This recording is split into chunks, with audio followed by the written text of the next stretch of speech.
introduce the Indian performance. Sorry, Indian, sorry. And You're all there. the session today will be the history of Murali's culture in the agriculture development project. Our performance, Jenny Munro, David Munro, Rupert Munro, Galamendi Bullock, Jenny Elmore, and Samantha Bullock. And also there was Linda Ford and Linda Brown and Anne Fleming.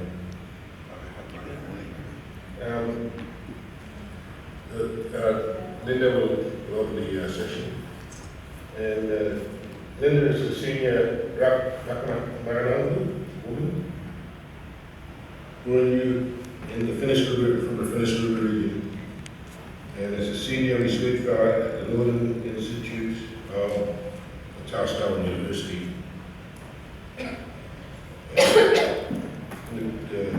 With who she has a bond association. Her knowledge and expertise in working with Arabic groups is clearly invaluable to the Northern Institute. Dr. Anne Fleming is a non-Arabic Bana woman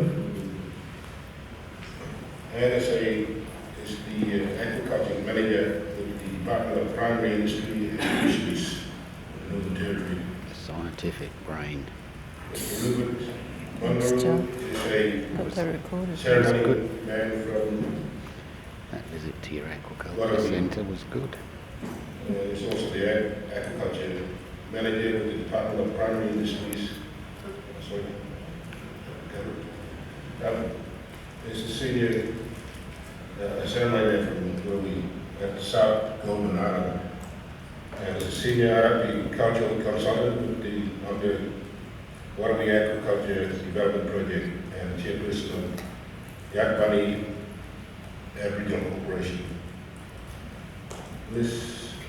Jenny Imangalu is a senior woman and traditional owner of Waterway, South Goldman Island, and is a senior Arabic cultural consultant on the Waterway Agriculture Development Project. I'd like now to introduce Dr. Linda Ford to kick off the presentation. Thank you, John.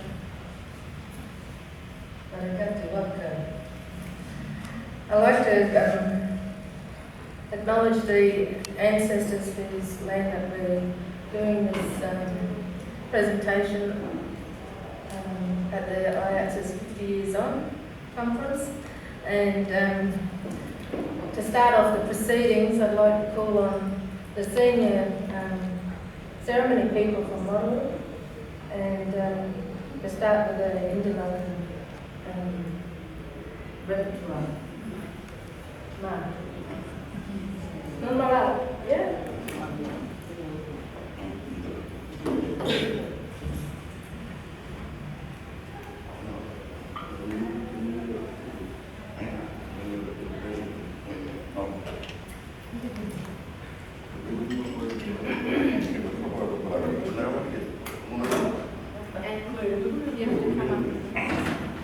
Can you continue this? Just poke at it. Which button? Action. No, don't touch it. It's recording now. Ready?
Thank you very much. Maybe if Jenny, if you can say some words for us. You can talk in the microphone, don't you? You want to take over? Not sure if you're all right.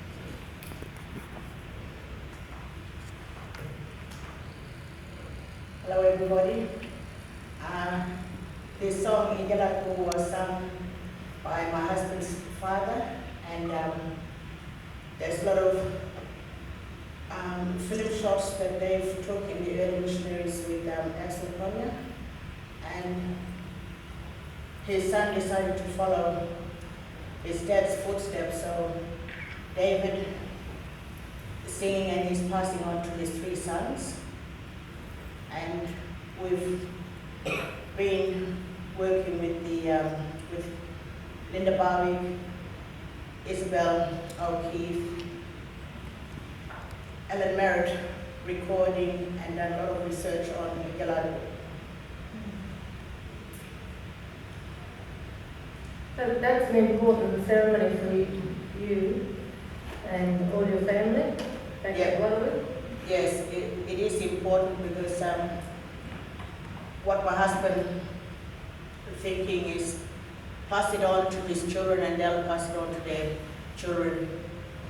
My husband is the senior singer for the Igalaku, and I do a lot of performing, dancing back at Warrawee, Prauka, wherever I go, and teaching my grandkids the dancing skills of the Igalaku. And who's your husband? My husband David Murolo. Where is he? That's the question. Can you introduce yourselves, please? Yes, my name is David Mamarolo, and I sing Igalaku song. Also, it's not only by singing, but if person passed away and all that, and I go and sing on a funeral ceremonies. Even Mamuru, as a gift for a little child. Anyway, we gave Robin here last year. Yeah. 2 years ago. Yeah, we gave Mamuru to Robin. But so yeah, that's maybe tomorrow. You'll see that. I hope we gave it to Robin.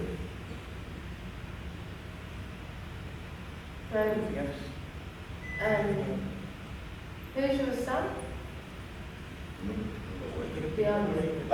Yeah, and Robert, my son here, playing the theatre. He also singing. He's a singer, and the children play. Also, he's doing he's performing doing a giant dance. If I'm not around, so Robert. Maybe Rupert, you could say something, introduce yourself and say about your role as the chairman of Young Family.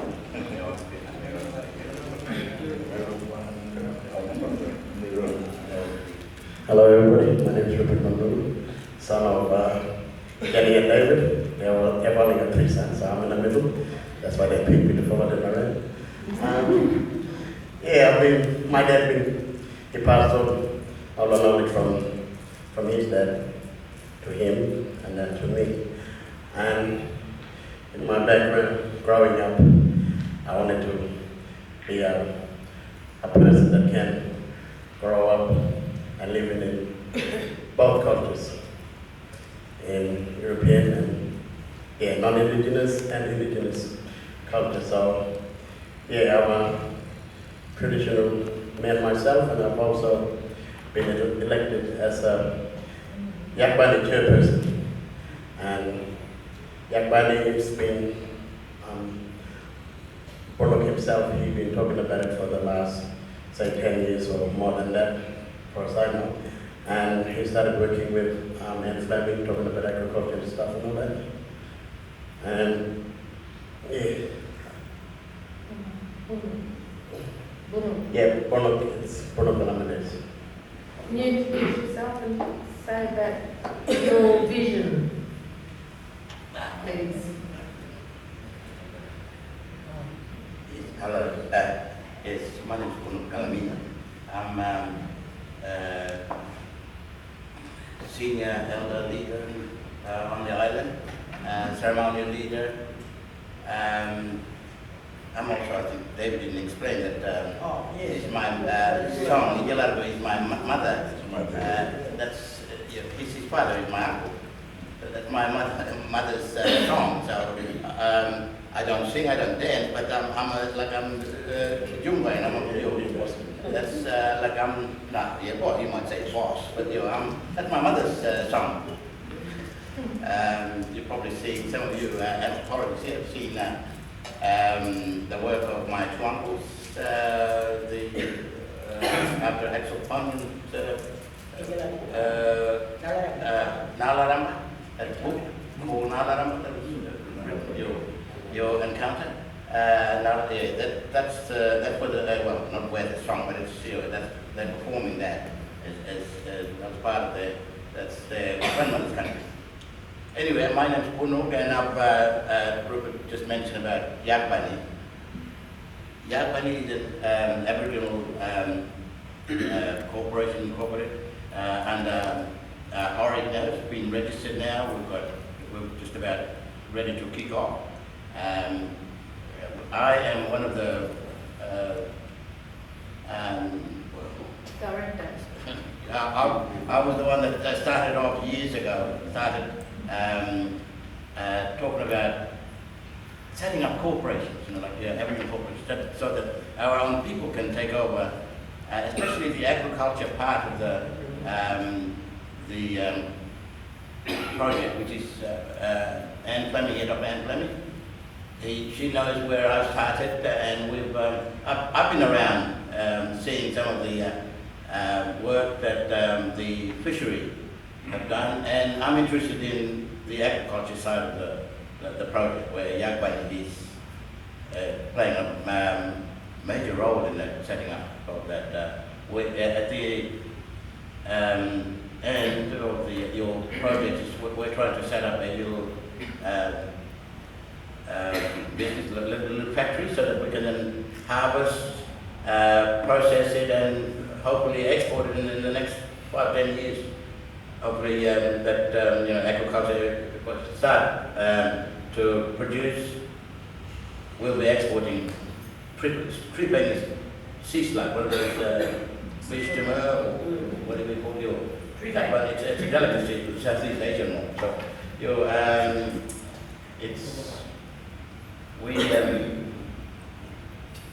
we're very interested in because 200 years ago, Macassans were trading tree sea slugs around our area. So we carrying on. We said, all right, that's good business for our people. So we started. I was the one that started off Yagbani. You're looking at 5 years ago, and I said, oh, let's start, because our people have traded with the Macassans hundreds of years ago. So this is where Yagbani is, and that's where I play a major role in that Yagbani Aboriginal Corporation. Hopefully it will grow and will benefit our own people, like in the end. So that's I can go on all day, but I don't do that. But I've got stories for sharing them. Do you want to introduce your daughter? At the end, you'll see Samantha Puno. She's my daughter. Through Jenny, Auntie Mum, I said, look, you have to do something about, I'm getting old and I'm semi-retired anyway. I said, started pushing young people, especially. I said, look, you're one of them that will be carry on, take on, for the future for our people. So I'm encouraging Samantha to do that. As well as Rupi is one of my grandson. I'm encouraging young people to carry on. Maybe one day, who knows, we will have our own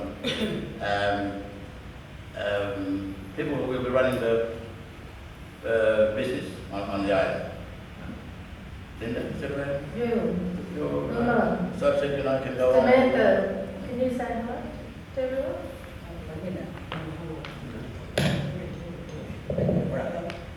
Hello.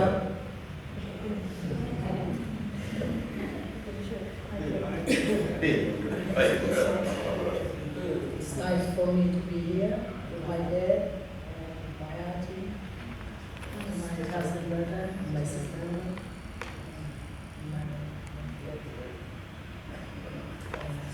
First time. Thank you. Jenny, Jenny I. Leave the important person to last. Your turn. Hello everybody, my name is Jenny Morgan.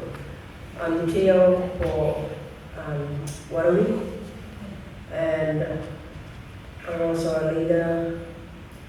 And this is my first time here joining with Jenny Ann, David, and Rupert. It is good that the four of us, the elders, bringing the two young ones in and to share this to you, to see how that we are teaching these young people, like we've got two now, Rupert and Samantha. And myself, and I'm Jenny I and Jenny M, that's what they call us at Goulburn Island. And we are the leaders showing our young people out there for dancing. So we still carry on our culture out there. So we are the two leaders showing our young ones to dance in Jalapu. Indi supposed to be, we've got two songs, the main ones, in Jalapu and Indi. That's all. Thank you. Mark, thank you. I hope, can you make them feel welcome, please?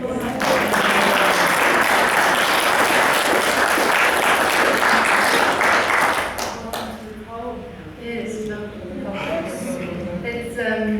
it's been a real pleasure for me to be working with my extended family, and that's another long process to explain.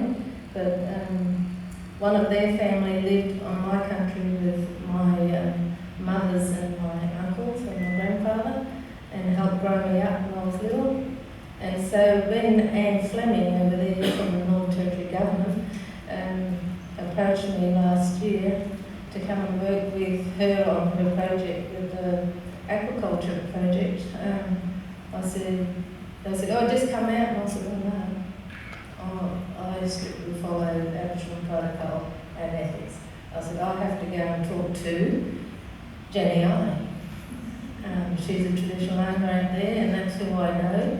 And so I met her in Darwin straight after the meeting with Anne and the Yakalani Aboriginal Corporation coordinator, Wayne Tupper, and went to Nungalinga to meet Jenny and Barbara, her sister-in-law, and asked Jenny if it was okay for me to go out there to work with Anne and Wayne and to work with all the family. And she said, yes, that'd be good, we want you to come and work. So, and that's how we started in March last year. And part of the way that I do my work is that it's really important to hear the voices of the people. That's number one priority. And that's what you've heard today. And through this process now, what we've managed to do is, through Yakalani Aboriginal Corporation, when I got out there in April to work with them, and we set up they were trying to set up a healthy kitchen program. And they've been doing this for many years. And you know the gloves you have to wear? They couldn't get over that barrier, and I said, well, forget about that. Let's do a healthy tucker program. So we moved away from the word kitchen, which brought a whole host of health issues about preparation of food, to healthy tucker. I said, you still go to bush, don't you, and hunt and cook the tucker and bring it back into town for all the old people and families? They said, yeah, of course we do. I said, well, just call it the Warrawee Women's Healthy Tucker Program. So that was in the morning. I said, after lunch, bring back a group of women to the Women's Centre and we'll form a committee. And that's what we did. We formed a committee, wrote some formal letters off to Young Barney Aboriginal Corporation.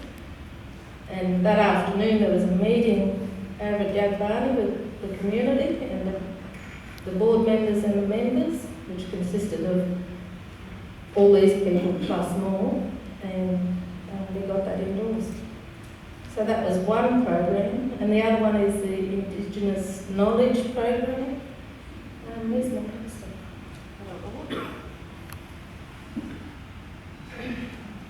Then, I might just get the ladies to hold it. You won't be able to see this very well. I might get you to take it over to the ladies. So,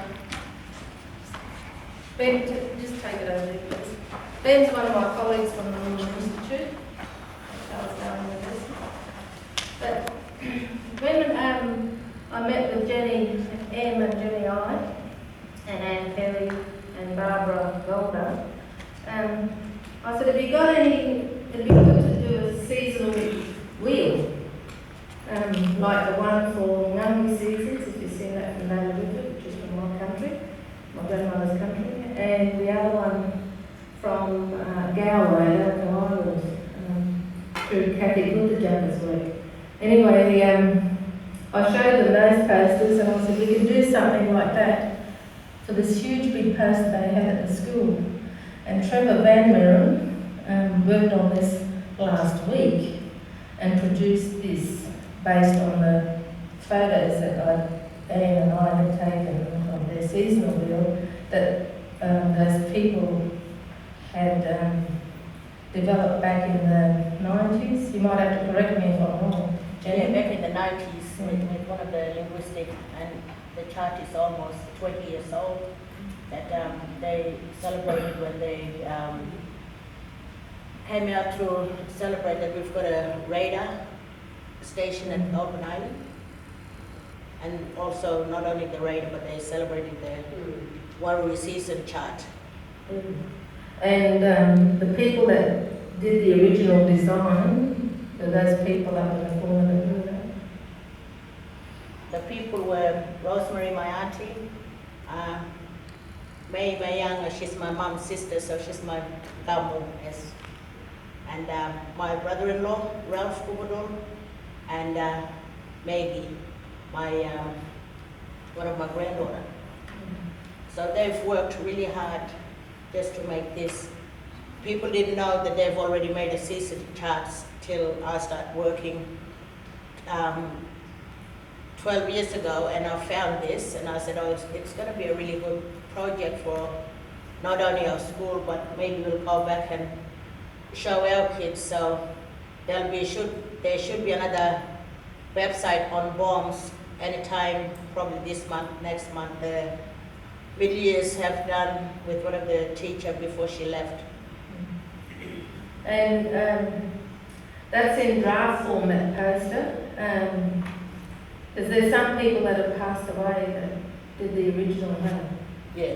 Yeah. That's my auntie now. That's She's your one of auntie. them, yeah. And so I was being respectful about those old people that had passed away, and wasn't really sure whether we should put their name up or not. And the other part of the negotiations that we're in the process of is under the Young Barney Aboriginal Corporation, we formed a committee for the Indigenous knowledge to have this happening as part of the ethics component for Charles Darwin University.